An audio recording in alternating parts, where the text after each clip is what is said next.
Assalamualaikum warahmatullahi wabarakatuh. Saya Ahmad Ghazali dari kelas A22 PJJ PAI YIN Syekh Nurjati Cirebon. Insyaallah saya akan merangkum makalah dari kelompok 4 dengan mata kuliah Cirebon Studies dan dengan judul Cirebon Era Syarif Hidayatullah atau Sunan Gunung Jati. Cirebon Era Syarif Hidayatullah. Yang pertama, perjalanan ke Tanah Jawa. Syekh Syarif Hidayatullah atau yang dikenal dengan Sunan Gunung Jati lahir dengan nama Hidayatullah atau lebih dikenal sebagai Sayyid Al-Kamil yang merupakan salah seorang dari Wali Songo. Beliau dilahirkan tahun 1448 Masehi dari pasangan Syarif Abdullah Umdatuddin bin Ali Nurul Alam dan Nyai Rara Santang, putri Sri Baduga Maharaja Prabu Siliwangi dari Kerajaan Pajajaran. Beliau memiliki pasangan yang bernama Nyai Pakungwati dan memiliki 2 orang anak, yakni Maulana Hasanuddin dan Ratu Wulung Ayu, dan cucu yakni Maulana Yusuf dari Banten, serta mempunyai kakek nenek yakni Prabu Siliwangi, Ali Nurul Alam, dan Nyai Subang Larang.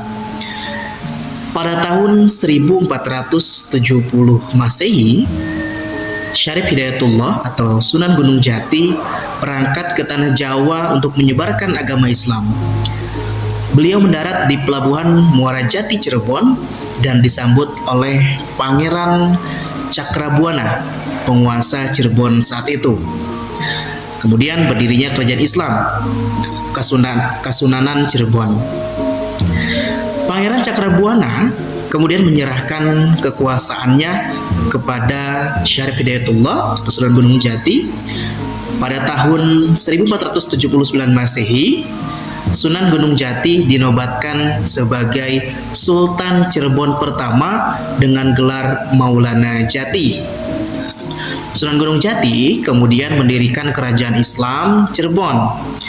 Kerajaan ini menjadi salah satu pusat penyebaran agama Islam di Jawa Barat. Selanjutnya yakni penobatan Panatagama Rasul Rat Sunda Bumi. Pada tahun 1481, Sunan Gunung Jati diangkat sebagai Panatagama Rasul Rat Sunda Bumi oleh Prabu Siliwangi. Hal ini menandakan bahwa beliau, Syarif Hidayatullah atau Sunan Gunung Jati, telah menjadi pemimpin spiritual bagi seluruh masyarakat Sunda, baik yang beragama Islam maupun Hindu-Buddha. Selanjutnya yakni Petatah Petitih Sunan Gunung Jati. Sunan Gunung Jati dikenal sebagai seorang ulama yang bijaksana. Ia meninggalkan banyak petuah yang menjadi pedoman hidup bagi masyarakat Cirebon. Petatah Petitih Sunan Gunung Jati yakni kumpulan petuah atau nasihat yang disampaikan oleh Sunan Gunung Jati, salah satu wali songo, kepada masyarakat Cirebon.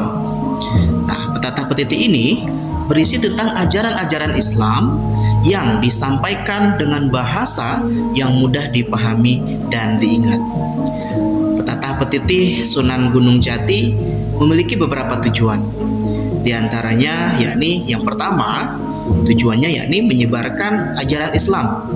Yang kedua, menjadi pedoman hidup bagi masyarakat Cirebon. Dan yang ketiga, menjaga keharmonisan masyarakat Cirebon. Dan beberapa contoh petatah petitih Sunan Gunung Jati atau Syekh Syarif Hidayatullah.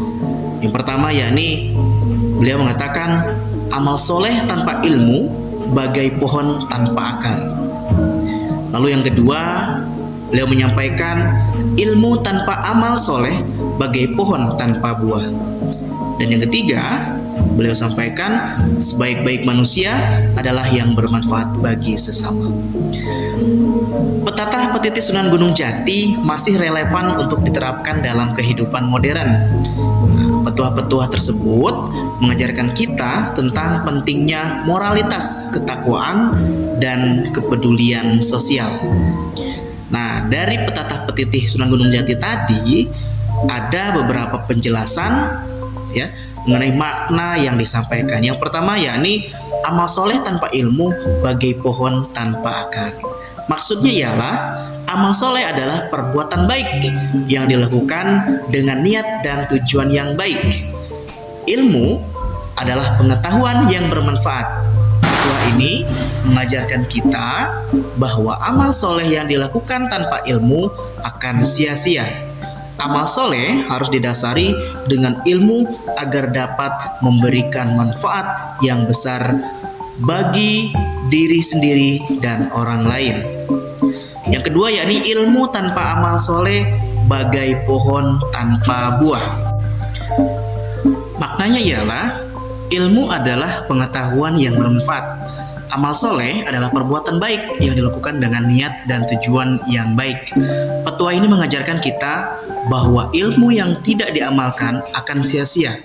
Ilmu harus diamalkan agar dapat memberikan manfaat bagi diri sendiri dan orang lain.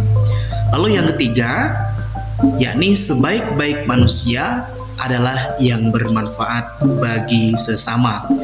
Fatwa ini mengajarkan kepada kita bahwa manusia yang paling baik adalah manusia yang bermanfaat bagi sesama. Manfaat yang diberikan bisa berupa bantuan material, bantuan spiritual, atau bantuan moral. Nah, petatah petitih Sunan Gunung Jati ini merupakan warisan budaya yang berharga. Petuah-petuah tersebut dapat menjadi pedoman hidup bagi kita semua dalam menjalani kehidupan yang lebih baik.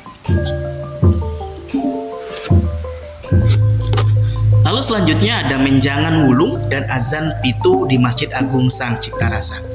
Sunan Gunung Jati memiliki banyak kesaktian. Salah satu kesaktiannya adalah mengubah seekor menjangan wulung menjadi batu. Menjangan wulung ini kemudian menjadi salah satu ikon Cirebon. Sunan Gunung Jati atau Syekh Syarif Hidayatullah juga memiliki kebiasaan yakni azan 7 kali di Masjid Agung Sang Cipta Rasa. Hal ini dilakukan untuk menunjukkan bahwa Islam telah menjadi agama yang diterima oleh masyarakat Cirebon. Selanjutnya Sri Kandi Cirebon Nyimas Gandasari. Nyimas Gandasari adalah seorang wanita sakti yang hidup pada masa Sunan Gunung Jati atau Syekh Syarif Hidayatullah. Beliau dikenal sebagai seorang pendekar wanita yang membela kebenaran. Nyimas Gandasari pernah membantu Sunan Gunung Jati dalam melawan pasukan Pajajaran yang ingin menyerang Cirebon.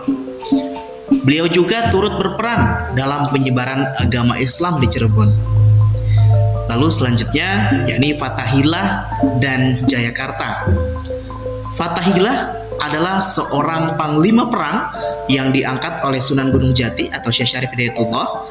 Beliau berhasil menaklukkan Sunda Kelapa yakni pada tahun 1527 Masehi dan mengubah namanya menjadi Jayakarta. Jayakarta kemudian menjadi salah satu pusat penyebaran agama Islam di Jawa Barat. Kota ini kemudian berkembang menjadi kota Jakarta yang merupakan ibu kota Indonesia pada saat ini. Kesimpulannya yakni Sunan Gunung Jati atau Syekh Syarif Hidayatullah merupakan salah satu tokoh penting dalam sejarah Cirebon. Beliau berperan besar dalam penyebaran agama Islam di Cirebon dan Jawa Barat. Syekh Syarif Hidayatullah atau Sunan Gunung Jati juga meninggalkan banyak peninggalan yang masih dapat kita lihat hingga saat ini, seperti Masjid Agung Sang Cipta Rasa, Makam Sunan Gunung Jati, dan Keraton Kasepuhan. Demikian yang bisa saya paparkan. Mohon maaf atas segala kekurangan. Assalamualaikum warahmatullahi wabarakatuh.